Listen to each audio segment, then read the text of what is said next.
Dollars, a dollar Dollar a minute. A dollar a minute. Alright. Alright, welcome. So essentially what this is going to be is, this first one is going to be talking about things that probably scattered to you across multiple different training sessions and just little blurbs. But this is the low-hanging fruit. So this first session, low-hanging fruit,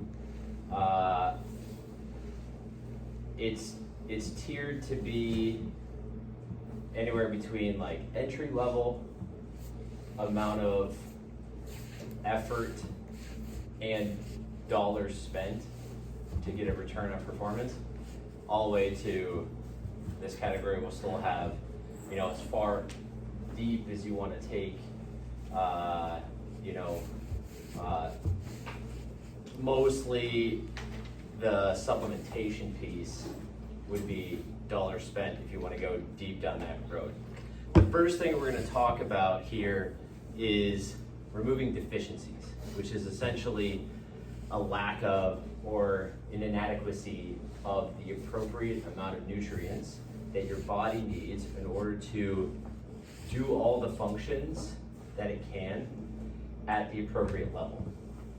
So as we sit here, most of us have deficiencies, and that comes through our diets. And then therefore, our bodies aren't able to process the appropriate things as we move along throughout the day. Now, we're really good at making adaptations and surviving through those things, but they'll pop up as, fatigue, or being tired at times, or having a stomach that doesn't feel good, or feeling off, or just not present at times. So it can come up in many different ways, these types of deficiencies, and we might just have had them forever, and we just go, well, this is kind of how I feel. This is how I feel. You don't feel the effects of alcohol until you haven't had alcohol in your system. You're like, wow, I'm so much more sharp. So much more keen. So you don't really notice it once you're taken away from it. So if it's just status quo, day in, day out, you might just be like, I guess I feel okay. But chances are we have deficiencies because our diet alone, for some vitamins and minerals, just is not going to be enough. It's just the sheer principle of it. You cannot eat your way to removing every deficiency. So there's a really cool route in which some of our low-hanging, top priority supplements work together. And the more that I go through this, part of the reason why I'm doing this, because I educate myself even further on what I'm doing right or what I should do differently. And so before we even talk about performance, you have to remove deficiency. So you're just inadequate to begin with.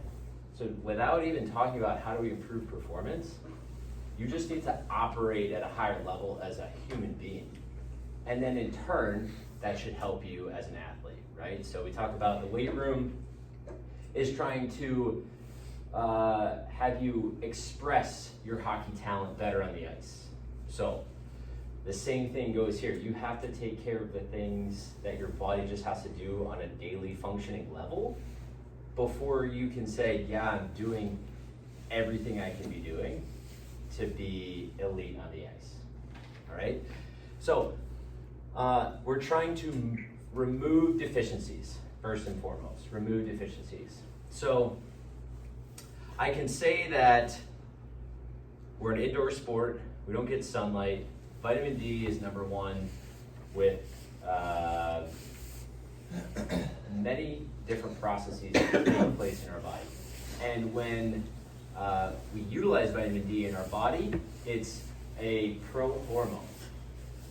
So it's a very impactful nutrient for us, of which if we're not getting it, we're gonna have a huge decrement for performance, sleep, all the things that we want to do very well, it's going to interrupt those things, and it's going to kind of sabotage all of the things that you're trying to do correctly.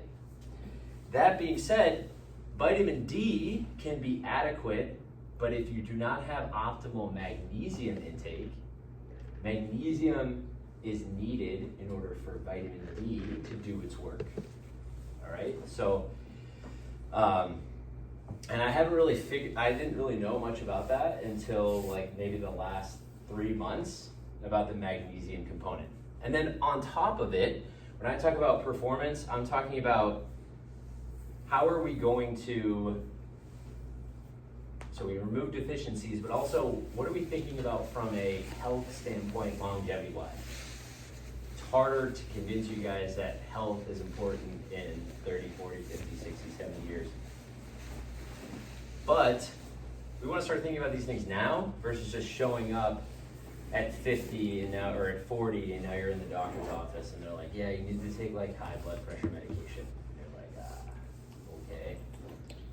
Would have been nice to know I should have done something about that earlier.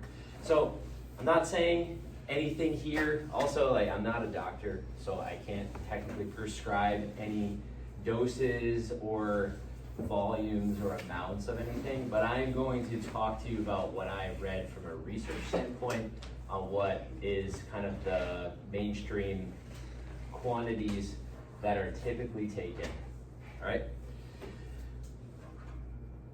So magnesium plays off of vitamin D, and then K2 is important to have vitamin D do the proper work so that we don't get this hypercalcemia where we have too much calcium in the blood that then causes havoc later on. So we need magnesium to have vitamin D work, and K2 has to be a part of that equation. So off the bat, we have to have vitamin D, okay? And magnesium is there for over 300 processes in the body to do properly.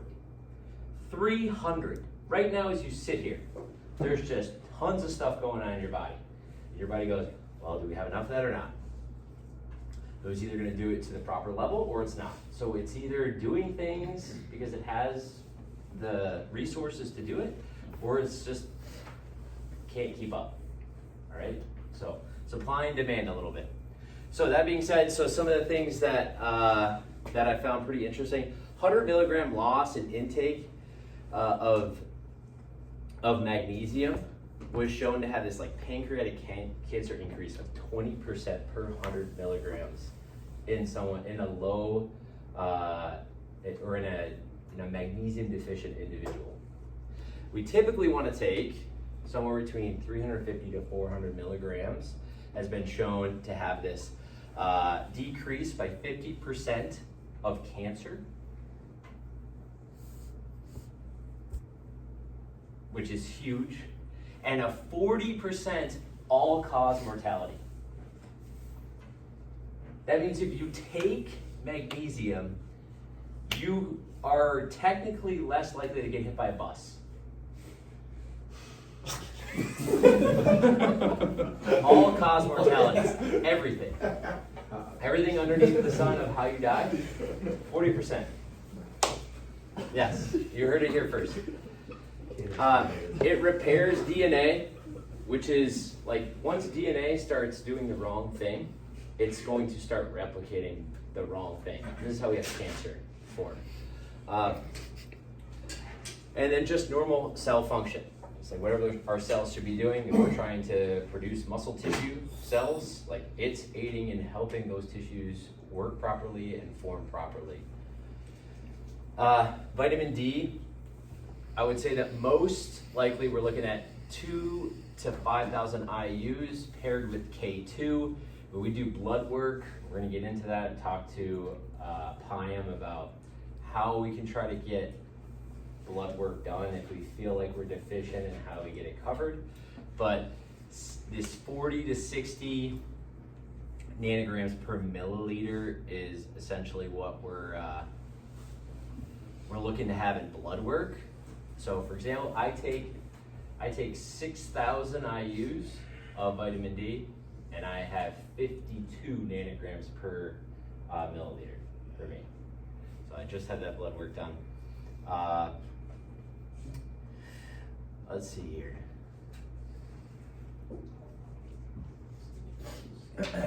What foods are high in magnesium? Like spinach. That's it. So what I talked about here is, from what we see here, other than if you have like an adequate diet of getting fish multiple times a day, like fatty fish, and you know, maybe like having like 10, 15 eggs a day, then you can get like some adequate levels of omega-3.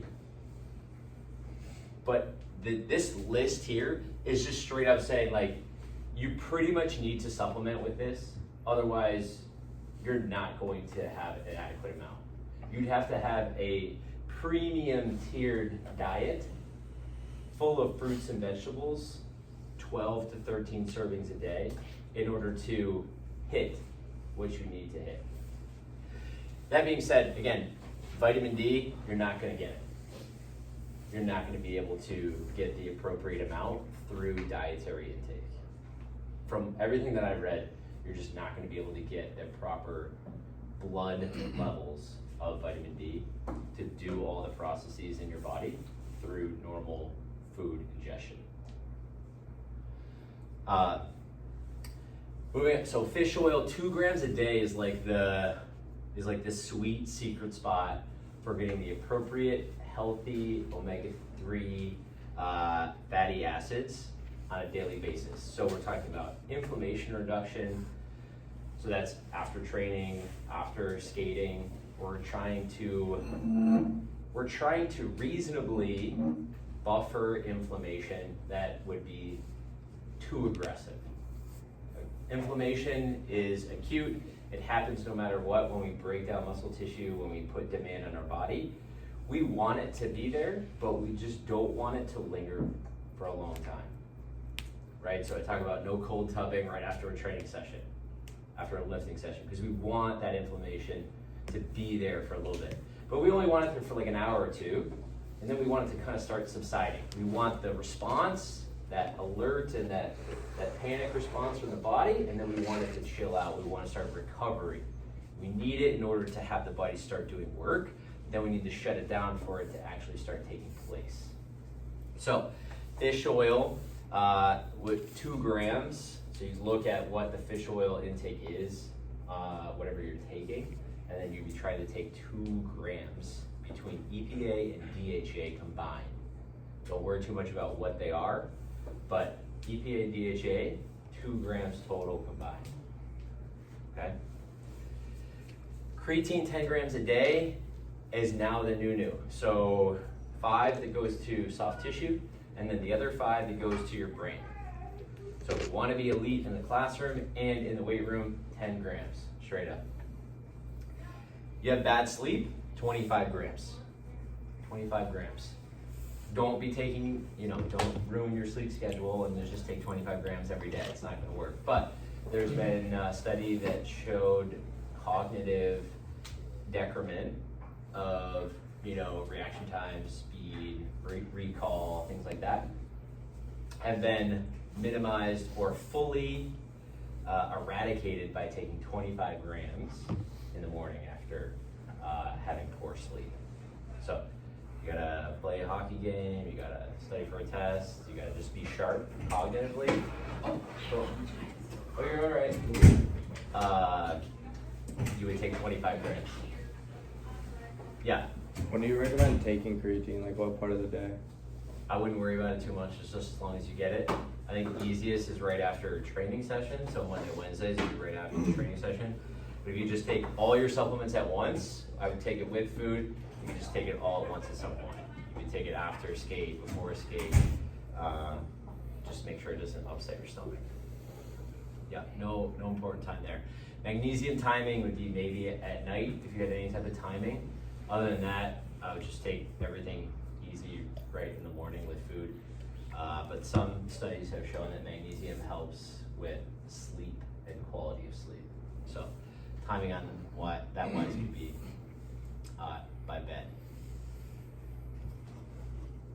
Okay, so this is it. Like this, so cheap. Everyone should take this. If you're in this group and you're not taking vitamin D, you're doing it wrong. Okay, it's so cheap. Everyone's going to be deficient in it, pretty much. Moving forward, I'm hoping to get blood work done so we can start looking at actual, not just saying, okay, you should take this rough amount, right? But moving down the path, I want to start looking at this from blood level. K2 has to be paired with it for doing your due diligence about not going hyper calcemia. And then magnesium has to play into this in order for this to work. So these two go hand in hand, and this thing works with these two. So this is like your first bout of entry to be like, I need to remove deficiency. These are the 3 things that I would take. Once you start going outside of that, multivitamin, again, if you're not having 12 to 13 servings of fruits and vegetables a day, you're deficient in some sort of micronutrient.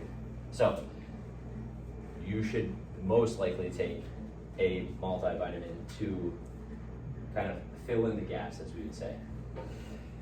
That you just have to make sure that you're not taking too much vitamin D with your multivitamin. So like the way that I look through like Thorne stuff, they do 2,000 IUs in their multivitamin, but then they sell a 5,000 IU vitamin D that's NSF certified. So if you have questions on that, if you're looking to buy it that way, talk to me first about that, just so that you're not getting a crazy amount of vitamin D. What would happen if you had too much? Vitamin D is a fat-soluble vitamin, so you could have toxicity. So you could overdose on vitamin D. Very low likelihood. You just want to make sure that you're, so you supplement it with vitamin D and then you went out in the sun for 5 hours, you're not going to overdose on sun vitamin D. Your body just will say, we have enough, we're going to not make any. But it's technically a fat-soluble vitamin, so we just want to make sure we're like a little bit in check with that. That's why your parents might take something that's like 30,000 IUs of vitamin D, they take like once a week or 10,000.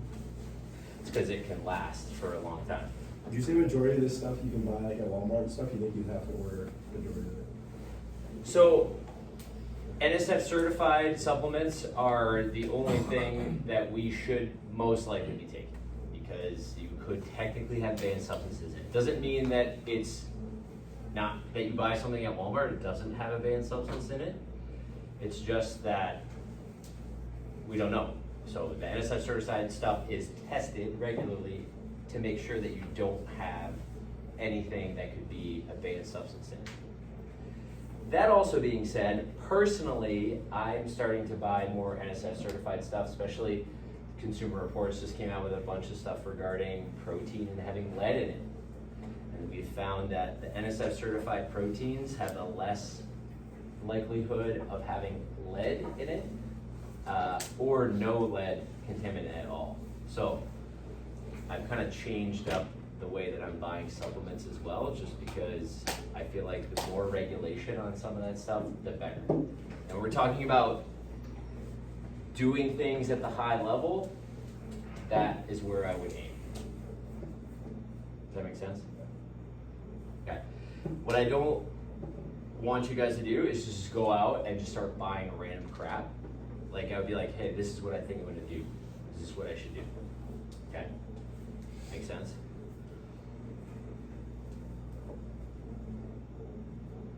Okay. So that's our first touch on supplementation. I think it's when you talk about performance, it is the number one thing that you need to have in check before you go anywhere else. That has to be in check. Because you could sleep great, you could be dialed in on sleep, do all that. Your body might not just be working properly during sleep cycles, but during hormone release, during regenerative parts of the day. Like, you're just not working the right way.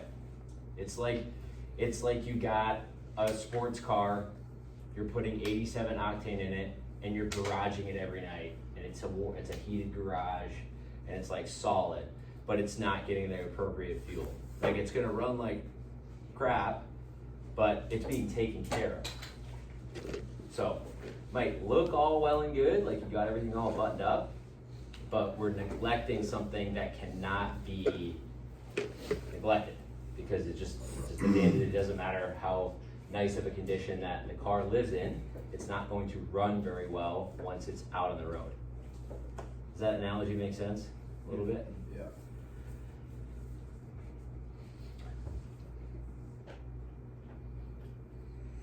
Wow. All right. The next step is super easy as well. This is just kind of like thoughts that came into my head. These are things that I do personally. Like these are not, they take extra work, but these are all personally things that I do because I'm like, these are important for health and performance and feeling good on a day-to-day. All right? Blue light blocking glasses. Get a cheap pair, wear them at night for an hour, call it a day. You look at a screen, you'll be potentially slightly better off. You figure out whether or not you like them, whether they help you, and there. But I think they have merit and they have some research behind them. Wake up, when you go out, like when you wake up, try to go outside right away, try not to look at your phone, try to not turn on a light, but try to be exposed to sunlight or outdoor light immediately. So hold off on the phone for the first 15, 30 minutes of the day. Can you not pick up your phone? Look at it for 1 second. Okay, my alarm's going off at 6 o'clock. Okay, boom, done, I'm out. I'm not gonna look at it for 15, 30 minutes. Those are good habits. At night, reading on a non-screen device. Study shows that it can build empathy. 10 minutes of reading on a non-screen device builds empathy. So bonus effect, but also reading for most people makes their eyes tired because it's too slow. Like we read too slow, actually makes us tired. So consider that. Get a paperback book, maybe something that's not very stimulating, not something that's like getting you amped up, just a read. Figure out what might work for you. A brain dump. Are you sitting there, thinking about what's going to happen the next day? I can't forget this. I have to do these 3 things right when I get up because, then I won't have time to do it before practice or lift, or I have lift at a different time today. If it's not in your phone, it's not recorded, it can't live in your brain. You have to get it into a place that you can retrieve it physically right away quickly. So sometimes a brain dump, as they call it, is good. Have a piece of paper and a pen right next to your bed, and you're just gonna jot down anything that is floating or pacing through your mind right before you go to bed. So if you feel like the urge, you have to wake up in the middle of the night, you're like, yeah, I wrote that down. Like, I don't have to remember this. I don't have to play this through my mind 10 different times before I go to bed. Okay, we need to wind the mind down. I was thinking about this morning. It's such a good idea. It's such a good idea. So we want to, I know I'm bouncing around here. I just want to make sure I stick to a rough estimate on time here. Desk lamp. So everyone, I think this is what happens. We have a really hard time winding down at night. And I noticed this immediately in my son. It's just extrapolated out. You guys think you can block it out, but you can't. So the lights are on in the house, it's full blaze, he's like, woo! He's like going nuts, we're like yelling, screaming, we're making him laugh, like he's charged up. And then it's like, okay, lights are off, let's go to bed. He's like, where's the tickles at? Like we're still going. Yeah. Like we're still going, right? He doesn't know how to, right? Because I'm creating stimulus for him. Okay, so this would be the pro tip. Get a smart bulb. Okay, I don't know if this can work on the campus, but if it does, it's elite. Get a smart bulb. Get a desk lamp at Walmart. Okay, you're like under $25 here. make it so that when the sun goes down, it turns on. When it turns on, all the other lights in the house turn off, or in the room. So no overhead lights, no bright overhead lights. Now we're automatic, we're dim, we get the vibe set, we know it's chill mode, okay? For the next hour, 2 hours, we have to down regulate. That light turning on at sunset, you know, is indicating now, okay, everything else has to chill, and we have to kill everything else, all right? I think it's an elite idea. You don't have to think about it. As soon as that light turns on, boom. All right, that's if you have a dorm room or whatever. Otherwise, you cannot just be blazing with these bright lights. You're in the hallway in the dorm rooms, and it's just like so sterile and bright. And then you just go, oh, I gotta go to bed. And you think you're just gonna fall asleep, right? Your body's like, dude, we're awake. It's daytime.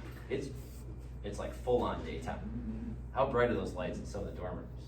Right? They're buzzing. So I think that's an awesome idea if it can work on the network and hotel. If not, I don't know, try to figure it out. Sleep like a mushroom, cool, dark, quiet. So just automatic. You need to have earplugs on hand. If you can't sleep well with them or you have never slept with them, just try it. Okay, if it's loud, you gotta take care of the noise. You hear noise even when you sleep. You're affected by noise even when you sleep. So you gotta cancel it out. Night mask, if you can't do it, we talked about it a little bit in the weight room. We're very sensitive to light. If the only way, because your roommate is awful and you can't get away from the light or they have to study, get the eye mask on there at least while a light's on in the room while they're doing work so you can get to bed and you're not up for another 30, 40, 50 hour and you can get to bed, and then when the lights are off, you're good. Just take it off. Okay, if you wake up and it bothers you. Blackout curtains, I went on Amazon, or I went on Walmart, you can get them for like 20 bucks or less. You probably get them on Amazon for less. Get some cheap blackout curtains, make it happen. I don't care how you pet it, tack them up, but just seal it so no light gets in. Right? But in the morning, we have to try to ideally expose ourselves to that, so maybe a way that you can do both. So Velcro, two-sided Velcro them together, and then, right? These are real things that you should be doing. These are not just like, hey, like these are legitimate things. They're like actually go do these things, all right? I bet you could take care of the sleep component for under 60 bucks. Blackout curtains, earplugs, night mask, maybe lamp and smart bulb. Buy a book. No Kindles. What are we at, 30 minutes? 30 minutes? Yeah. 5 more minutes.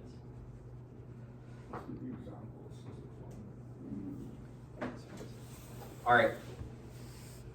I'm gonna leave it up for questions here for 5 minutes. Yes? What do you think of melatonin? Melatonin. I think that I would do all this and then talk about melatonin. If this isn't taken care of, you can use, like I would do this because I think this is easy enough. I'm all about doing things that are going to benefit you if it can skirt around something and optimize it. Like I want to do less work to be elite. So I'm good about like hacking and like trying to get around stuff, but I would take care of this because I think this has a more profound effect than just trying to supplement with something melatonin. Melatonin would be like, my sleep schedule got off. You're a college athlete. This little example here, I'm not dumb in thinking this is not what our week looks like. Saturday we get to bed at 4 a.m. Sunday we sleep until 10 or 11. I'm gonna nap at 3 for 2-3 hours. I'm gonna wake up at 5 or 6. And then I'm not tired until 1 again the next night on Sunday. Wake up for class at 7, I get 6 hours of sleep or less. Then I nap at 11 for an hour. I feel groggy, I go to bed at 9:30, wake up at 6, I get 8.5 hours. I'm all over the place. What would you do instead? Say I'm up Saturday until 4 a.m. That's tough. I would say I would take a 90-minute nap pre 2 p.m. 90-minute nap pre 2 p.m. Don't kill the next night's sleep cycle. Make sure that classwork was done so you don't have to do anything besides be elite. And you could go to bed as early as you want. And then you go to bed earlier in order to make up on the back end what you should do. Now, then I'm going to try to get back on track as quick as possible.